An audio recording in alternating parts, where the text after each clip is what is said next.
Why are people so energized against President Donald J. Trump? Well, I think it's, to a certain extent, it's habit, not necessarily against me. I think Democrats vote out of habit. I'll give you an example. I was the best president for Israel ever. Golan Heights, all of the things I did for Israel, and yet I get less than 50% of the votes. It's shocking to me. And Biden's a disaster, and Obama was a disaster for Israel with the Iran nuclear deal that he approved, all the, which was basically a path toward nuclear weapons. And I say, why? And I say, it's habit. They're used to voting for Democrats. Black people are used to voting for Democrats, but they're coming off it. They're smart. They're seeing what's happened. They're seeing criminal justice reform. They're seeing the black colleges and universities. I got it funded. They're seeing all of the things that I've done. Nobody could do what I did. I say that, and people sometimes smile, but it's actually true. I'm the best president for black people since Abraham Lincoln. And black people are seeing that, and we have numbers now that as a Republican, I don't think anybody's ever had. I hope they come out and vote for me. I was just in Jerusalem and interviewed Prime Minister Netanyahu. Yeah. He said that the Abraham Accords, Yeah. which you achieved, he said he didn't have the words to describe what it presented for Israel in terms of security, in terms of the ability to bring about peace and stability to that region. It's very nice, by the way, that you say that. And by the way, great for the Arab community also. It was great for both. Yeah, and they're working so well. The only problem is we had 4 countries sign, real leaders. I would have had everybody signed up. I would have had Iran signed up. People laugh when I say that. Iran was broke. I said, anybody buys from Iran, you can't do business with the U.S. Iran was broke. They were down to almost no money. They had no money to fund Hamas or Hezbollah. They had no money. They were broke. They would have made a deal within a week after the election. That result was very dangerous for our country. But we did great things, and I think that's what people see. People want to go back to where we were. You had high-level appointee positions that you didn't fill, right, and thousands more mid-level positions that you didn't fill, and generated over $4 trillion in tax revenue for the first time ever. That's right. With tax cuts, lower tax rates, higher tax revenues. It brought business into the country. So why are people so energized against you? Are you getting out messaged? I think, no. I really believe it's 100 years. As an example, with African Americans, for 100 years, the Democrats have run the cities. 100 years. I used to say 50. They said, you're wrong. I said, you have to be kidding. It's 100 years. It's a habit. They get used to it. But they're learning that habit's being broken in a lot of different ways. I also think you have a fake news that doesn't report it the way they should be reporting it. Look, the news has been proven to be totally fake. And it's 95% on the other side. That's the thing I don't understand. Why do people want open borders where millions of people have come into our country, and you see what's happening to the crime rate? You know, a stat came out the other day that's scary. In Venezuela, Caracas, different cities, they've moved many of these criminals out into the United States and now happily in a location near you, right near your house. Yeah. Venezuela, the Congo, they're emptying the prisons. The Congo, we have many, many people coming out of the prisons of the Congo. But the prison populations are way down all over the world. Nobody wants to talk about it. Prison population and mental institutions, something you deal with a lot. You know more about a mental institution than I do. That's your world. It's what you do better than anybody as far as I'm concerned. You know the population of mental institutions is way down because they've moved a lot of the most seriously ill people into our country. And Venezuela just announced that they're 72% down in crime from 2 years ago. Think of that. Because they moved their, I mean, you don't have to be a genius to realize they moved their prisoners out, but they moved their gangs. All the gang members are now in the United States, happily living in the United States. The United States of America has become a dumping ground because of a very mentally deficient president. And it's not him. I don't believe it's him. I do think he knows what's going on. I think he's sort of an evil guy. but he's not at the top of his game, and he never was very good at it. If you look at his foreign policy for years and years and years, you look at how bad he was on the crime bill in the 1990s, how he's been bad at everything, and he got lucky. Look, he ran 3 or 4 times when he would be, let's say, in normal shape, in good shape. He failed. He got it when shouldn't be here. He shouldn't be here. And he's dealing with President Xi, who I know very well. And he's dealing with Putin, who I know very well. And he's dealing with all of these leaders of these countries that they don't like the United States. They don't like what it represents. And they are at the top of their game. They are vicious. They love their country, or they want success. You define it any way you want. We've become a failing nation. We're a nation that's in tremendous trouble. We have months to go, where we have somebody negotiating for us and dealing for us who is not up to par. He's not, and I'm not even saying now, I think 25 years ago he wasn't up to par, but he's dealing with President Xi of China. He's dealing with President Putin of Russia. He's dealing with Kim Jong-un of North Korea. He's dealing with very tough people that really are at the top of their game. I know them all. I know many more than that. And our country's in tremendous danger of World War III. Our country's, you look at what's going on with Ukraine now, you see what's happening, where they're talking about nuclear. They're bringing out the N-word, as I say, and they're talking about nuclear weapons, and they're talking about things that were never, in my White House, nobody ever uttered the word nuclear. Nuclear is a very bad word because of the power of weaponry. And we have a man that should not be dealing, and we're going to end up in a nuclear war. We're going to end up in World War III with this guy. And if the 5 months is a long time. We have 5 months to go before the election. Now it's even a little bit less. It's getting to be very close. Remember, you have early voting in September 22nd. You know, Pennsylvania goes September 22nd. So it's really less, quite a bit less. But I really believe it's a very dangerous time because I think they're making moves. They love him as our president. They don't respect him. They think he's weak and incompetent. Now, one thing I'll say, he's surrounded by a lot of fascists and communists, but a lot of fascists, and they're young and they're smart, and that's who's running our country. Well, let me ask you something then. Let's assume that you inherit a situation where American bombs are being used inside of Russia. Let's assume that you inherit that. We could wind up with World War III if we're not there already and it just hasn't been labeled yet. We've never been so close to World War III as we are right now. There could be 100,000 or more potential terrorists on American soil right now today, given what's happened at the southern border. Correct. And we do have Venezuela, Congo, others that are emptying their prisons of their most dangerous criminals with one caveat: we'll let you out, but you go to the United States. I believe every country is doing it. Yeah. And it's, by the way, if you were the head of a country, well, you'd be the first one to do it. I know you. You'd say, what? Let's get rid of these. You know the money they save and the danger they save? And look at this map. That I did a show about this. The red is where Chinese government has funded buying major farmland. Yeah.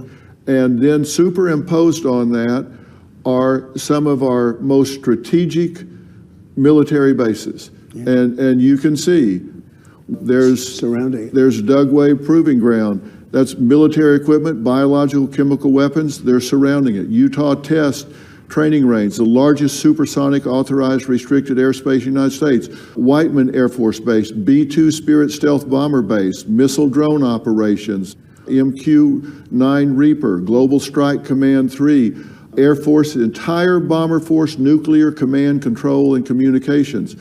Fort Liberty, Airborne Special Operations Forces, Rapid Deployment.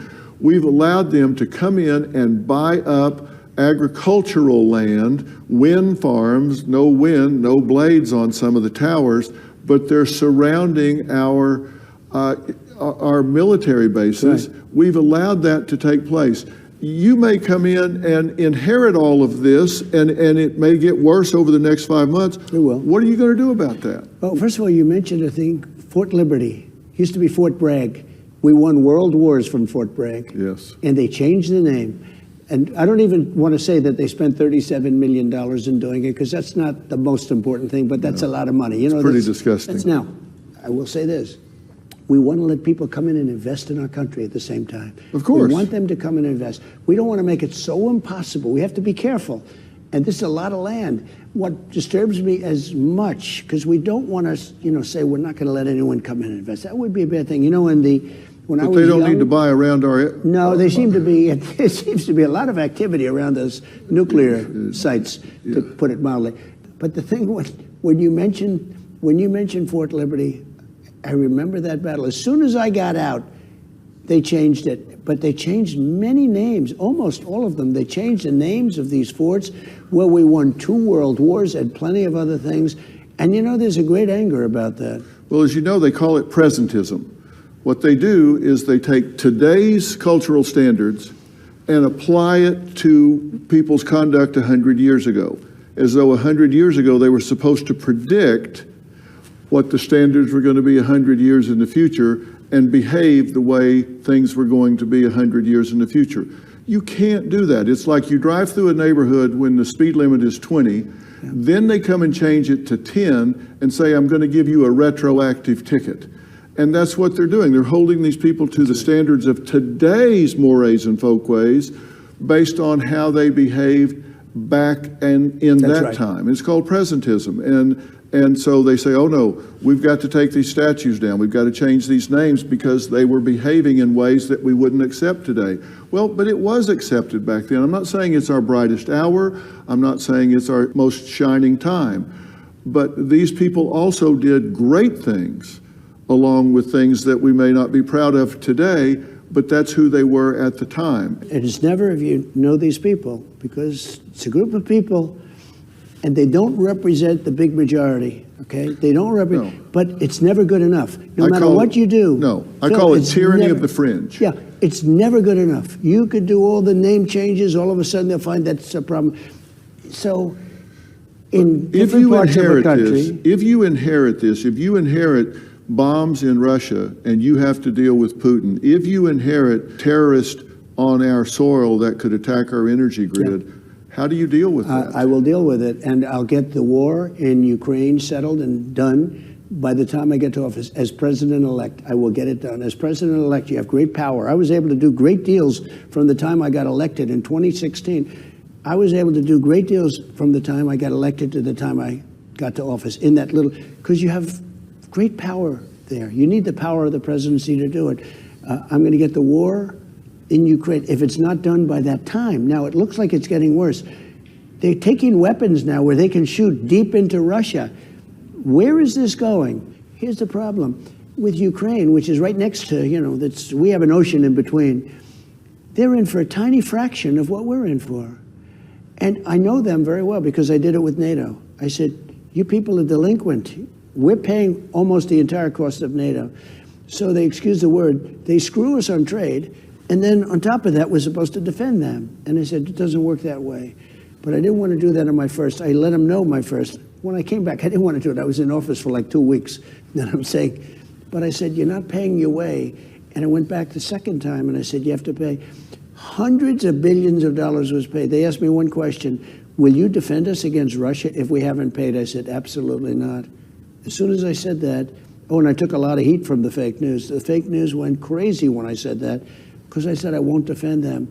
Now you have the same thing. They paid hundreds of billions of dollars quickly, and that's where it got all the money to do what they're doing now. But remember this.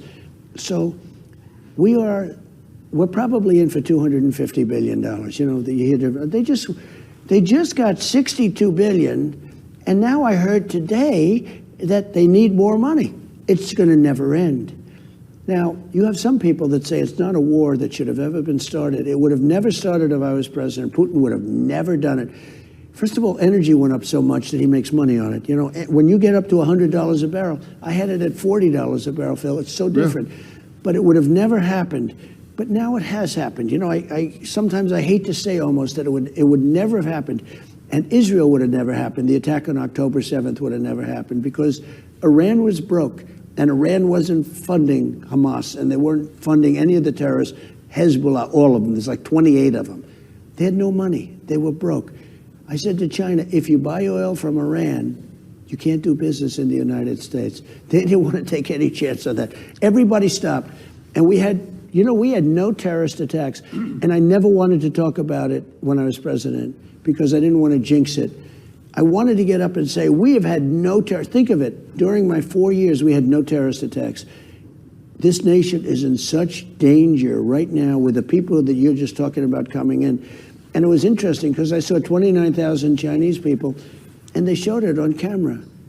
They look very strong. They all have their propane stoves. They all have cell phones. They look like military people. A lot of military-age men have Yeah, come they're in. mostly men, and they're mostly of a perfect age for military. And it's almost like, what are they doing? Building a military organization within our country with our help?